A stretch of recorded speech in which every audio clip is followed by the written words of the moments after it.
the Wall Street Journal editorial page, and I agree with a lot of things they say. I disagree with a lot of things they say. I'm a bit befuddled with one of their editorials today, and it hits on a topic that actually drove me to Congress 30 years ago, and that is deficits, debt, federal spending, fiscal irresponsibility. We've got a $35 trillion debt right now. Nobody seems to care about it, but their editorial today suggests that Donald Trump should lecture Kamala Harris on deficits.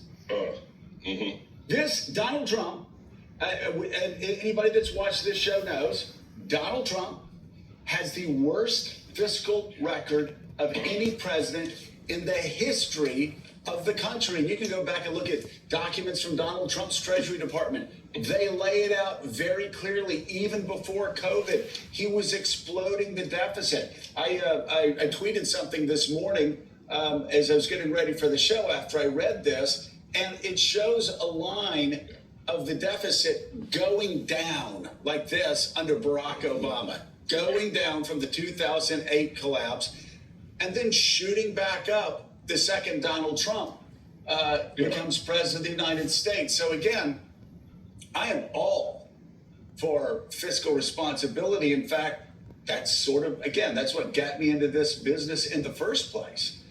But to suggest that Donald Trump should lecture anybody on the deficit instead of writing an editorial talking about he was the most fiscally reckless president in U.S. history. He accumulated and amassed more debt in 4 years than America did, the Republic did its first 225 years of existence.